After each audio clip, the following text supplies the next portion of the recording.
नमस्कार दोस्तों, स्वागत है आपका मेरे यूट्यूब चैनल जीएस प्लैनेट पर। हम लोग जो है पॉलिटिका लेक्चर शुरू कर चुके हैं। पॉलिटिका ऑलरेडी 4 लेक्चर अपलोड किया जा चुका है। उसी कड़ी में आज 5वां लेक्चर होगा। हम लोग पढ़ रहे थे constitutional development in India, Bharat का संवैधानिक विकास, या यूँ कह सकते हैं इसे ये भारत में जो संविधान बनने की जो प्रक्रिया रही है उसका जो ऐतिहासिक पृष्ठभूमि रही है, उसका जो हिस्टोरिकल बैकग्राउंड रहा है उसको हम लोग कवर कर रहे हैं। ये काफ़ी बड़ा टॉपिक है, बहुत ही ट्रिकी टॉपिक है, इसलिए इसे 3 खंड में 3 पार्ट में कंप्लीट किया गया है। पहला पार्ट हम लोगों ने कवर कर लिया है, सेकंड पार्ट ऑलरेडी कवर किया गया है। आज हम लोग थर्ड पार्ट और इसका फाइनल पार्ट कंक्लूड करेंगे। हम लोग थोड़ा सा एक जल्दी से रिकैप मार लेते हैं, ठीक है। इसमें हम लोगों ने पढ़ा था कि ईस्ट इंडिया कंपनी के समय संवैधानिक विकास जो हुए थे उसको हम लोगों ने पढ़ा था। उसके बाद जो ब्रिटिश क्राउन के शासन के समय जो कॉन्स्टिट्यूशनल डेवलपमेंट हुआ था पोस्ट 1857 रिवोल्ट के समय, उसको हम लोगों ने पढ़ा था। हम लोगों ने सबसे पहले इसकी शुरुआत कहाँ से की थी?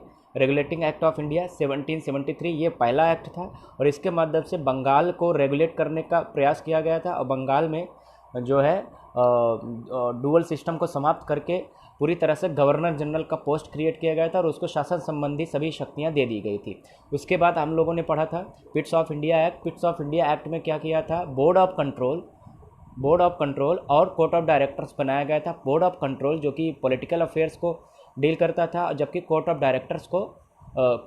डायरेक्टर्स कमर्शियल अफेयर्स को कंडक्ट करता था। फिर उसके बाद 4 चार्टर अधिनियम आए थे जिसमें ईस्ट इंडिया कंपनी को व्यापारिक राइट्स दिए जा रहे थे। 1793 में जो राइट्स दिए गए ईस्ट इंडिया कंपनी को, भारत में पूरी तरह से कंप्लीट मोनोपोली दी गई थी।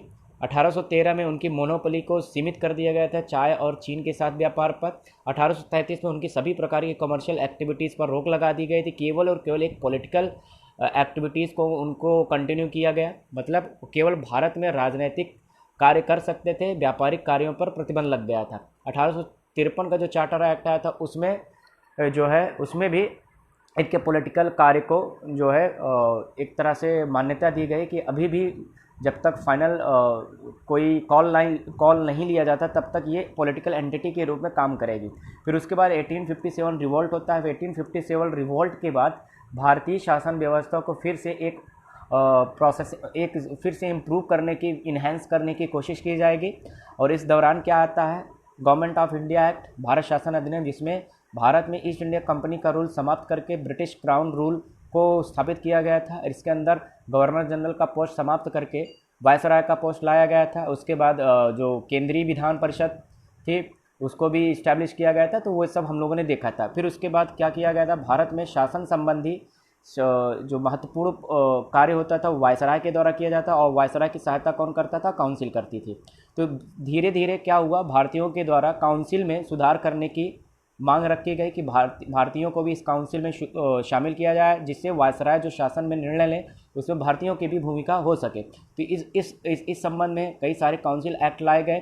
भारत परिषद अधिनियम 1861, जिसमें पहली बार भारतीयों को काउंसिल में जगह दी गई और साथ ही साथ केंद्र के साथ साथ प्रांतों में भी, जैसे Bombay presidency, Madras presidency, Punjab presidency, इन ऐसे प्रेसिडेंसियों में अपनी खुद की उनकी लेजिस्लेटिव काउंसिल यानी विधायी परिषद के गठन का प्रावधान किया गया। यानी कि अब केंद्र के साथ साथ कुछ प्रांतों को भी अपने क्षेत्र में दिए हुए विषय पर कानून बनाने का अधिकार दे दिया गया। फिर आगे क्या? लेकिन इसमें समस्या क्या है? इसमें जो भी मेंबर भारतीय लोग थे वो सारे के सारे वायसराय के द्वारा नॉमिनेटेड थे, उनको ज़्यादा पावर्स नहीं दिए गए थे और काउंसिल को भी ज़्यादा पावर्स इसमें दी नहीं गई थी। फिर इंडियन काउंसिल एक्ट में क्या किया गया? भारतीयों की संख्या को बढ़ाया गया काउंसिल में, केंद्र में भी और प्रांत में भी। साथ ही साथ जो काउंसिल था उसके पॉलिटिकल एरेना को, एक तरह से उसके पॉलिटिकल एक्टिविटीज़ को थोड़ा सा इनलार्ज किया गया। इनलार्ज करने का मतलब उसे विस्तार दिया गया। जैसे कि पहले जो काउंसिल था वो जो है वायसराय को किसी भी तरह के लीगल एक्शन पर सलाह जो देता था वो अब जो है सलाह के साथ साथ क्या करने लगा? जो भी बजट पेश हो रहा था उस पर बहस भी कर सकता था काउंसिल, और साथ ही साथ एग्जीक्यूटिव यानी कार्यपालिका से प्रश्न भी पूछ सकता था। हालांकि ये प्रश्न वो जो पूछ सकता था वो पूरक नहीं कर सकता था, सप्लीमेंट्री क्वेश्चन नहीं पूछ सकता था, इसलिए सीमित अधिकार दिए गए काउंसिल को। फिर क्या हुआ, 1909 में क्या किया, इस काउंसिल के अधिकार को और बढ़ाया गया, संख्या 16 से 60 कर दी गई भारतीयों के केंद्र में, और जबकि प्रांतों में भी संख्या बढ़ाई गई। साथ ही साथ प्रांतों में ऑफिशियल अनऑफिशियल मेजोरिटी को इस्टेब्लिश किया गया, अर्थात प्रांतों में अब भारतीय सदस्यों का बहुमत स्थापित हुआ, जबकि केंद्र में बहुमत अभी भी दूर था भारतीय सदस्यों से। और साथ ही साथ क्या किया गया कि अप्रत्यक्ष निर्वाचन की प्रक्रिया शुरुआत हुई, इनडायरेक्ट इलेक्शन प्रोसेस को इनिशिएट किया गया, और कम्युनल रिप्रेजेंटेशन सिस्टम आया मुस्लिमों के लिए, वो हम लोगों ने देखा था। फिर आज हम लोगों को पढ़ना है government of India act 1919, government of India act 1935 और इंडियन इंडिपेंडेंस एक्ट 1947, जो कि बहुत ही बड़े स्तर पर सुधार किए गए शासन में, उसको हम लोग देखेंगे। तो आइए देखते हैं government of India act 1919। Government of India act Bharat शासन अधिनियम 1919। ध्यान दीजिए, यहाँ पर फिर से भारत शासन शब्द का इस्तेमाल किया गया। इसके पहले जितने भी एक्ट आए थे वो क्या थे, काउंसिल एक्ट थे। क्यों? क्योंकि काउंसिल में सुधार किए जा रहे थे। अभी क्या किया जा रहा है, शासन के स्तर यानी कि गवर्नमेंट के स्ट्रक्चर को बदला जा रहा है। जब भी गवर्नमेंट के स्ट्रक्चर को बदला जाएगा तो उसे क्या नाम दिया जाएगा, गवर्नमेंट ऑफ इंडिया एक्ट यानी कि भारत शासन अधिनियम।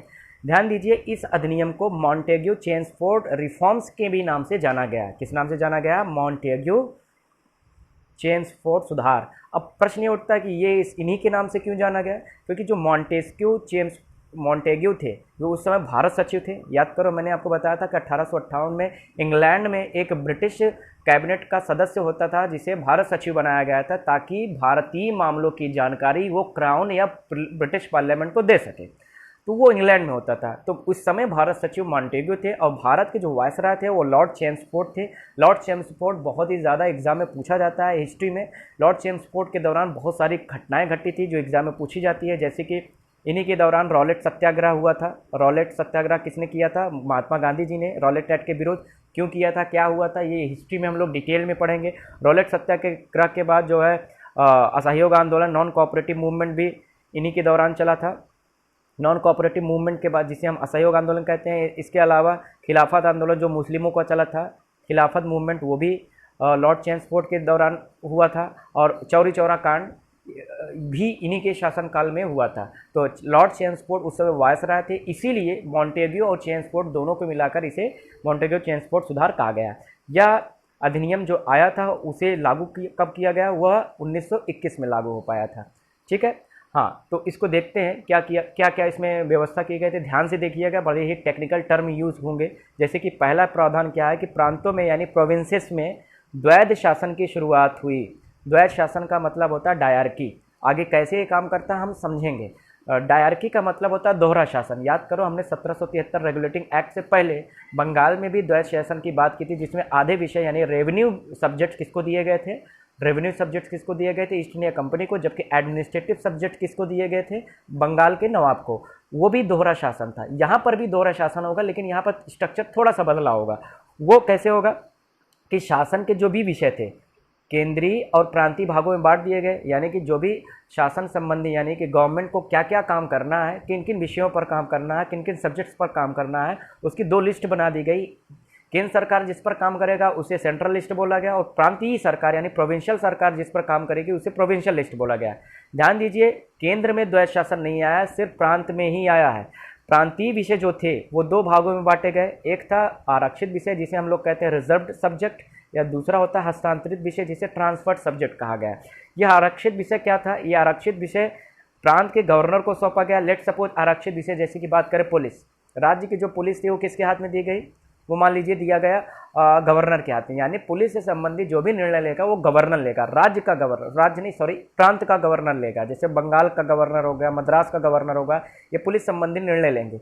जबकि जो हस्तांतरित विषय था, ट्रांसफर्ड सब्जेक्ट था, वो किसको दे दिया गया, हस्तांतरित विषयों पर भी कानून कौन बनाएगा, गवर्नर बनाएगा। लेकिन इसमें इन विषयों पर कानून बनाने के लिए उसे जो है मंत्री परिषद की सलाह लेनी आवश्यक हो गई। समझ में आ रहा है, एग्जीक्यूटिव काउंसिल की सलाह पर ही वो काम करेगा।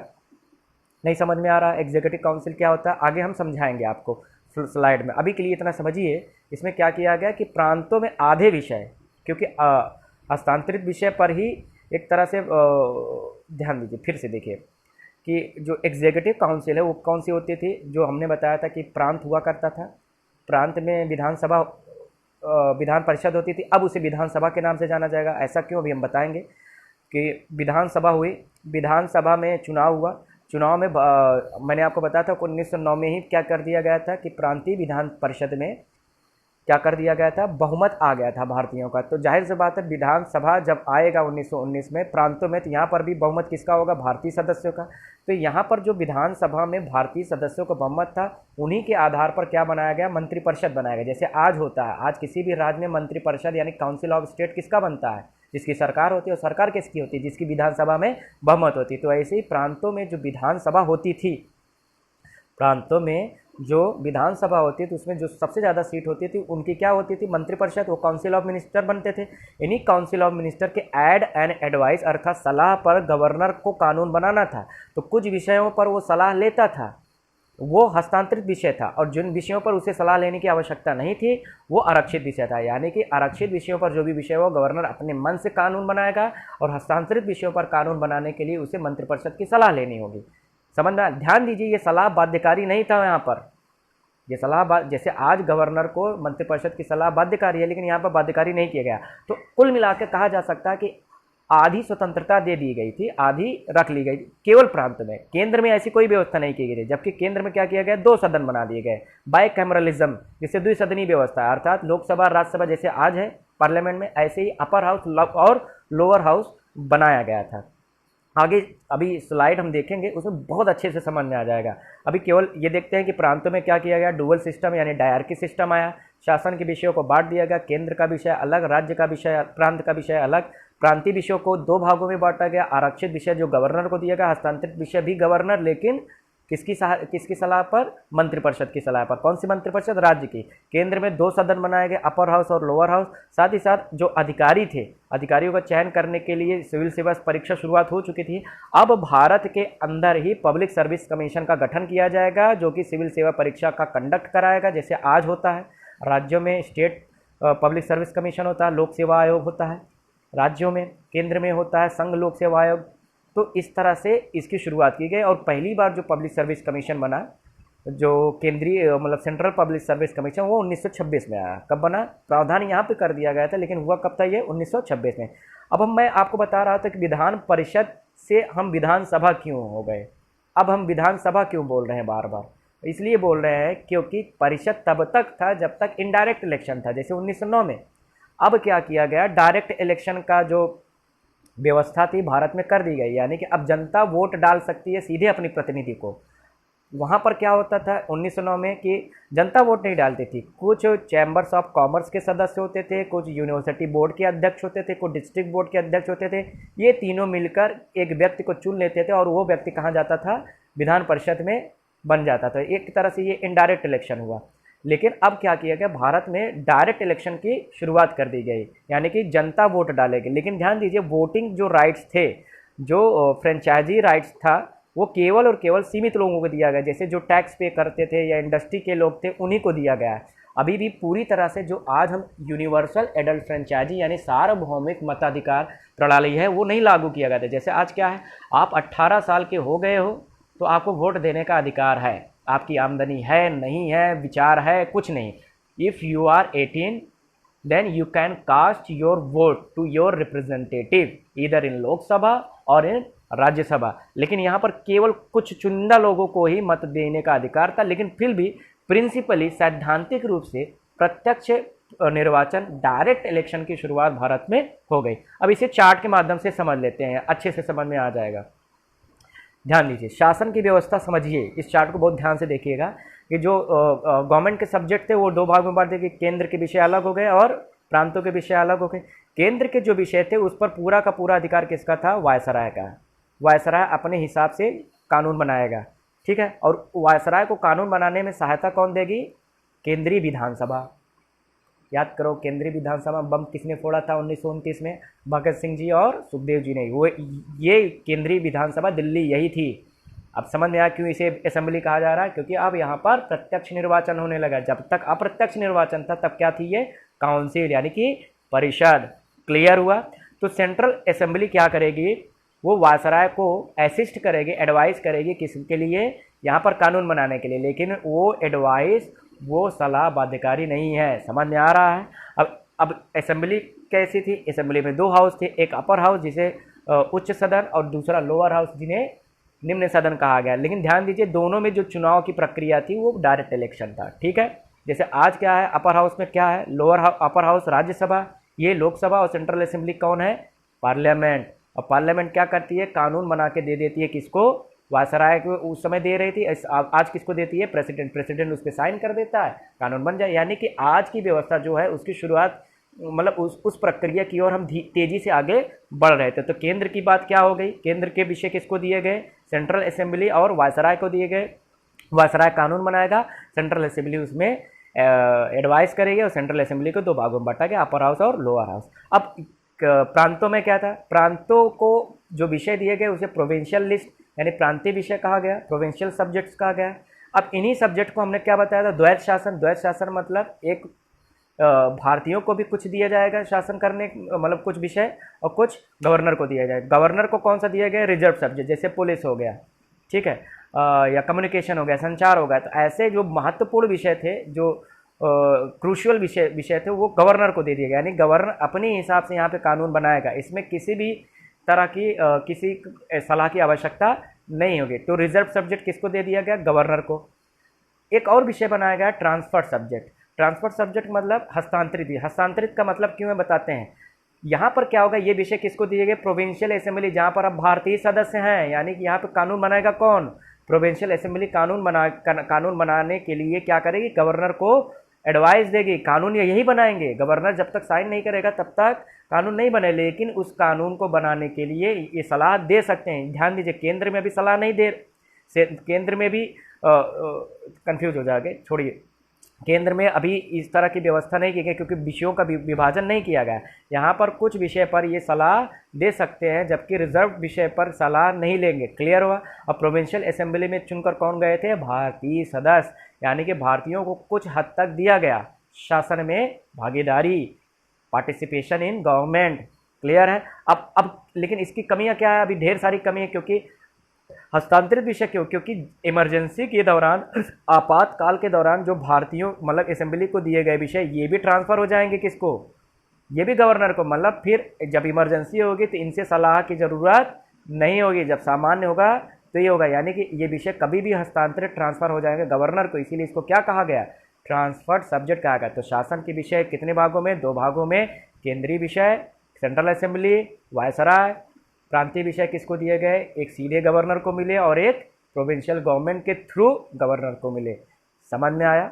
अब हम आगे देखते हैं फिर हुआ क्या। इस कानून की बहुत ज़्यादा आलोचना की गई कांग्रेस के द्वारा, मुस्लिम लीग के द्वारा। उन्होंने कहा कि प्रांतों में कम से कम पूरी आज़ादी दो। प्रांतीय विषय पूरी तरह से किसको देने चाहिए? ये रिजर्व और ट्रांसफर दोनों मिला के किसको दिए जाने चाहिए? ये असेंबली को दिए जाने, और असेंबली अपने हिसाब से कानून बनाए। और गवर्नर का रोल यहाँ पर क्या होना चाहिए? गवर्नर केवल औपचारिक पद होना चाहिए। जैसे आज है, आज गवर्नर औपचारिक पद है। विधानसभा जो कानून बना के देती है, गवर्नर उसको साइन करता है, या उसी की मांग की जा रही थी यहाँ पर। और केंद्र में भी सुधार की बात की जाए, ये सब तो मिला नहीं था, इसलिए कांग्रेस ने इसका विरोध किया, मुस्लिम लीग ने इसका विरोध किया। फिर जब विरोध हुआ तो उस विरोध को दबाने के लिए साइमन कमीशन को भेजा गया। साइमन कमीशन 1928 में जब आता है, उसने अपनी रिपोर्ट 1930 में ब्रिटिश पार्लियामेंट में प्रस्तुत की। साइमन कमीशन ने बताया कि जो मौजूदा व्यवस्था है इसमें थोड़ी बहुत गुंजाइश की ज़रूरत है, कुछ सुधार को उसने प्रस्तावित किया। उनके जो प्रस्ताव थे उन्हीं के आधार पर क्या किया गया? गोलमेज सम्मेलन, जिसे राउंड टेबल कॉन्फ्रेंस कहता है, ये 1930 से लेकर 1932 के बीच 3 राउंड टेबल कॉन्फ्रेंस आए थे। कॉन्फ्रेंस का उद्देश्य क्या था कि जो साइमन कमीशन की रिपोर्ट है उस पर चर्चा कराना और इसमें सभी भारतीयों को भागीदारी देना। इसमें राजा महाराजा भी शामिल होंगे, इसमें सभी राजनीतिक दल भी शामिल होंगे। उनसे रायशुमारी की जाएगी कि जो साइमन कमीशन ने जो रिपोर्ट दी है क्या वो आपको स्वीकार है या इसमें और कुछ सुधार की गुंजाइश है। तो इस तरह से राउंड टेबल कॉन्फ्रेंस भी होता है। तो अंत में जाकर 1935 में ब्रिटिश पार्लियामेंट ने कानून पारित कर दिया, जिसे हम कहते हैं भारतीय शासन अधिनियम 1935, यानी कि अगला जो सबसे बड़ा कानून होगा अब तक का, गवर्नमेंट ऑफ इंडिया 1935। इसके प्रोविज़न को जल्दी से देख लेते हैं। अब अगर पिछला प्रोविज़न समझे तो उसी को कोरिलेट करके देख लेंगे, बहुत आसानी से समझ में आएगा। ध्यान दीजिए, प्रांतों में द्वैध शासन समाप्त कर दिया गया, डायरकी को समाप्त कर दिया गया, यानी जो विषयों का विभाजन था ट्रांसफर्ड और रिजर्व में, अब उसे ख़त्म कर दिया गया। जो प्रांतीय विषय थे, जितने भी प्रोविंशियल सब्जेक्ट थे, वो सारे के सारे किसको दे दिए गए? विधानसभा को। जो हमने बताया था कि पूरे विषय किसको दे दिए गए? असेंबली को। और प्रांतीय विषयों पर अब गवर्नर कानून मंत्रिपरिषद की सलाह पर ही बना सकता है, यानी अब गवर्नर को मैंडेटरी हो गया है कि जब तक विधानसभा कानून मतलब बना के ना दे तब तक वो कोई कानून नहीं बना सकता है। यानी कि अब प्रांतों को स्वतंत्र कर दी, स्वायत्त कर दिया गया। स्वायत्त मतलब ऑटोनॉमी दे दी गई, भैया आपको दिए गए जो भी विषय है, जैसे कि मान लीजिए शिक्षा विषय दे दिया गया प्रांतों को, यानी शिक्षा पर जो भी कानून बनाया जाएगा, अब कौन बनाएगी? प्रांतीय विधानसभा। और प्रांतीय विधानसभा में कौन थे? भारतीय। समझ में आ रहा है? यानी कि कुछ विषयों पर कानून बनाने की इजाज़त दे दी गई। ठीक है। अब यानी गवर्नर यहाँ पर एक तरह से औपचारिक पद रह गया। क्लियर है? तो इस प्रकार प्रांतों में उत्तरदायी सरकार यानी अकाउंटेबल गवर्नमेंट की स्थापना हुई। क्लियर है? अब ध्यान दीजिए, पिछले वाले कानून में क्या किया था? केंद्र को द्विसदनी बनाया गया था। इसमें क्या किया गया था? उस समय जो 11 प्रांत थे, 11 में से 6 प्रांतों में, जैसे बंगाल हो गया, संयुक्त प्रांत हो गया, बॉम्बे हो गया, ऐसे से करके 6 प्रांतों में द्विसदनी व्यवस्था यानी बाइकैमरलिज्म लाया गया, यानी कि लोअर हाउस और अपर हाउस। जैसे आज क्या है, 6 राज्यों में क्या है? 6 राज्यों में क्या है? द्विसदनी व्यवस्थापिका है। द्विसदनी व्यवस्थापिका का मतलब विधान परिषद और विधानसभा। जैसे एक है यूपी, यूपी के बाद कौन है? कौन है? महाराष्ट्र, महाराष्ट्र के बाद बिहार है, बिहार के बाद क्या है? हैदराबाद है, सॉरी हैदराबाद कहते हैं, तेलंगाना, तेलंगाना और आंध्र प्रदेश, कर्नाटका। ये 6 हो गए। यूपी, महाराष्ट्र, बिहार, हैदराबाद, आंध्र प्रदेश, कर्नाटक। पहले कभी जम्मू कश्मीर में हुआ करती थी, लेकिन चूंकि आर्टिकल 370 हटाने के बाद उसको यूनियन टेरिटरी घोषित कर दिया गया, इसलिए वहाँ की अब विधान परिषद भी भंग हो गई है। क्लियर है? अभी याद करो, अगर 2-3 महीने पहले की न्यूज़ थी, आंध्र प्रदेश सरकार ने, आंध्र प्रदेश विधानसभा ने वहाँ की विधान परिषद को भंग करने का एक प्रस्ताव पारित किया। हालांकि वो प्रस्ताव जब तक मान्य नहीं होगा जब तक केंद्र सरकार उसे अप्रूव नहीं करती। यानी किसी भी राज्य में विधान परिषद को गठन करना या भंग करने का अधिकार किसको होता है? ये केंद्र को होता है, यानी कि पार्लियामेंट को होता है। हम आगे डिटेल में पढ़ेंगे, ये तो एक रेफरेंस आ गया था इसलिए आपको बता दिया। तो 6 राज्यों में आज है क्या? विधान परिषद। इसकी व्यवस्था यहाँ पर कर दी गई थी। क्लियर है? यहाँ पर अब 2 सदनी हो गया। अब जैसे कि प्रांतों के विषय अलग कर दिए गए पूरी तरह से, इसलिए क्या किया गया? तीन सूचियां बनाई गई। एक फेडरल लिस्ट जिसे संघ सूची कहा गया। संघ सूची क्योंकि इस सूची में सभी ब्रिटिश प्रांत शामिल थे और इसमें राजाओं महाराजाओं को भी शामिल किया गया। ऐसे विषय जिस पर केंद्र कानून बनाएगा। ठीक है। प्रोविंशियल लिस्ट यानी ऐसे विषय जिन पर प्रांतीय सरकारें कानून बनाएंगी।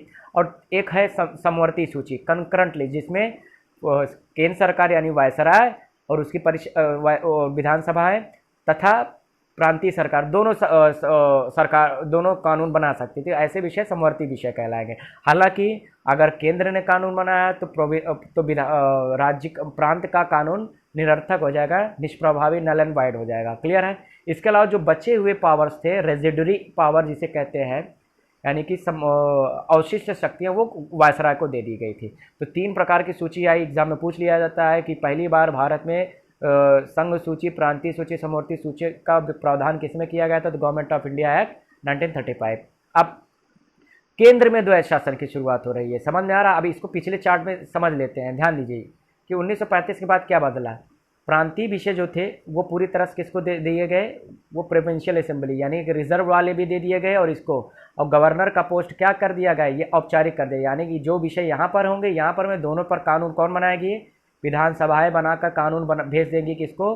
गवर्नर को, और गवर्नर को उनको साइन करना पड़ेगा। समझ में आया? जैसे आज की व्यवस्था है, यानी प्रांत को ऑटोनॉमी दे दी गई थी। अब 1935 में एक और बात क्या की गई? यही जो व्यवस्था थी, ये व्यवस्था किस में लागू कर दी गई? केंद्र में। यानी केंद्रीय विषय को 2 भागों में बांट दिया गया। एक विषय हो गया क्या? रिजर्व्ड सब्जेक्ट, और दूसरा विषय क्या हो गया? Transfer subject.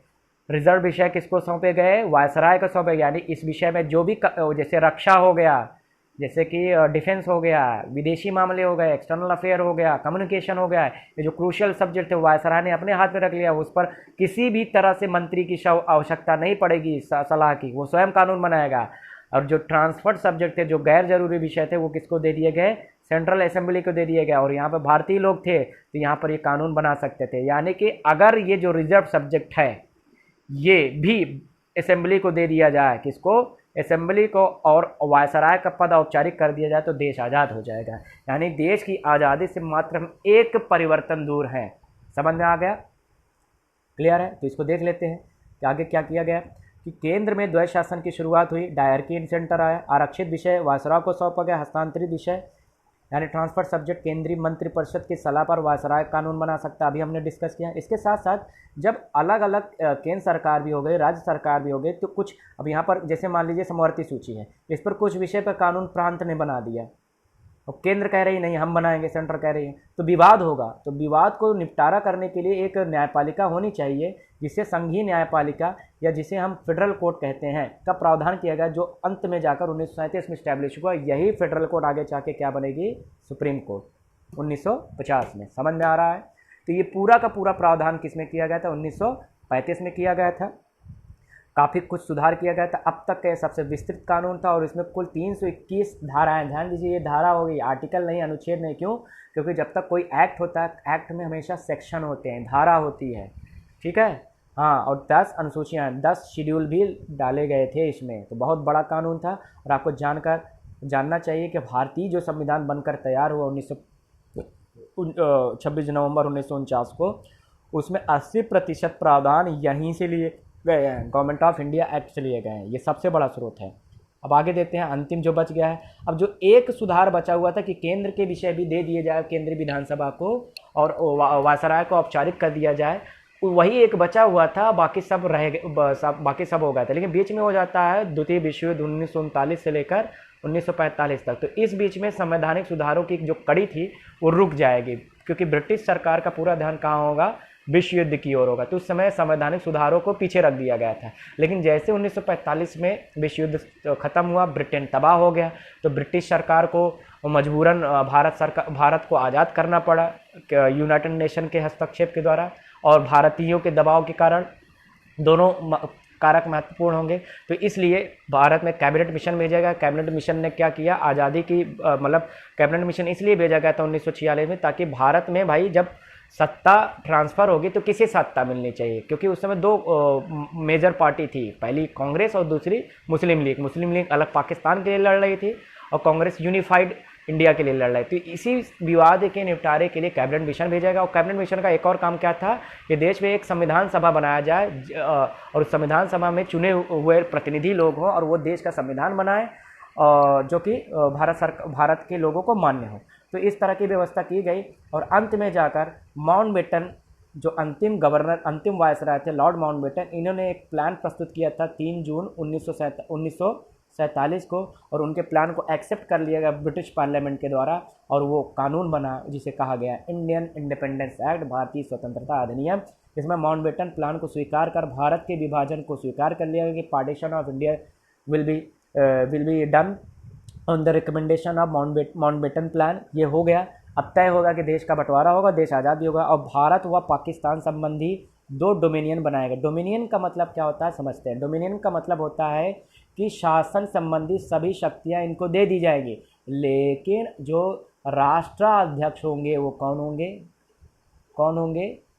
राष्ट्राध्यक्ष अभी भी महारानी होंगी, भारत की और पाकिस्तान दोनों की। समझ में आ रहा है? और भारत वो जो महारानी होंगी यानी कि क्राउन जो होंगे, क्राउन के प्रतिनिधि के रूप में गवर्नर जनरल होंगे। तो इसलिए डोमिनियन स्टेट, डोमिनियन मतलब पूरी तरह से स्वतंत्र नहीं है, शासन संबंधी सारी ताकतें दे दी जाएगी, लेकिन जो हेड ऑफ नेशन होगा वो अभी भी ब्रिटिश थे। समझ में आ रहा है? जिस दिन हेड ऑफ नेशन यानी राष्ट्राध्यक्ष भी क्या हो जाएं? भारतीय हो जाएंगे। कब हुआ ये? 26 जनवरी 1950, तब हो जाएगा देश गणतंत्र। इसलिए हम देश क्या मनाती है? गणतंत्र दिवस। कब? 26 जनवरी 1950 से। समझ में आ रहा है? हाँ, आगे देखते हैं। अब प्रांतों व रियासतों को भारत अथवा पाकिस्तान चुनने या फिर स्वतंत्र रहने का अधिकार दे दिया गया है। जो भारत में 500 के ऊपर रियासतें थे, उनको बोला गया या तो आप पाकिस्तान चुनो या तो भारत चुनो। तो इस समय सरदार वल्लभ भाई पटेल जी जो गृह मंत्री थे उस समय यूनियन होम मिनिस्टर थे, उनके कमाल के प्रयासों के बाद, उनके इतनी ज़बरदस्त एफर्ट के बाद क्या हुआ था? ज़्यादातर रियासतें भारत संघ में शामिल हुई, कुछ पाकिस्तान संघ में भी शामिल हुई, कुछ प्रिंसली स्टेट्स ने स्वतंत्र रहने की घोषणा की, जैसे कि जूनागढ़, कश्मीर, हैदराबाद। बाद में इनको भी भारत में शामिल किया जाएगा, उसके लिए पूरी की पूरी आपको इतिहास पढ़ना पड़ेगा। अब आगे देखते हैं। प्रांतों और रियासतों को भारत अथवा पाकिस्तान चुनने या फिर स्वतंत्र रहने का अधिकार दिया गया।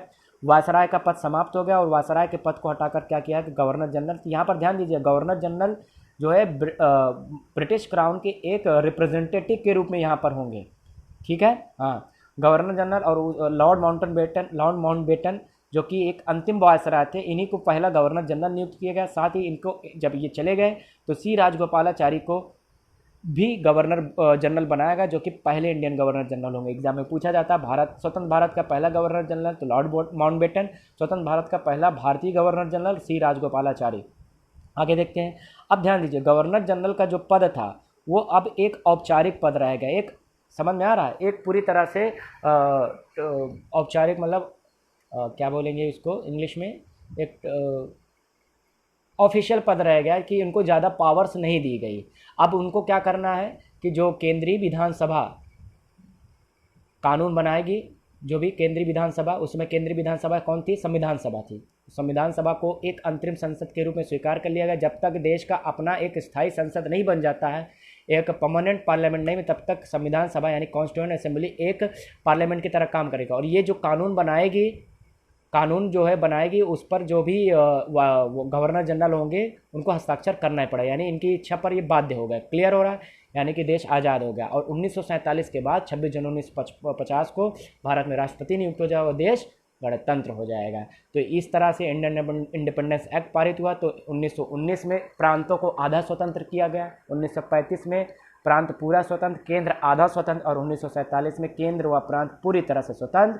तो इस तरह से देश आज़ाद हुआ। भारत माता की जय। तो आज आपको समझ में आया होगा। आगे हम इसके बाद जो भी अब हम पढ़ेंगे मेकिंग ऑफ द कॉन्स्टिट्यूशन, यानी कि संविधान बनने की प्रक्रिया संविधान सभा के द्वारा, इसको हम कल देखेंगे। तब तक के लिए थैंक यू। चैनल को सब्सक्राइब करना ना भूलें। धन्यवाद।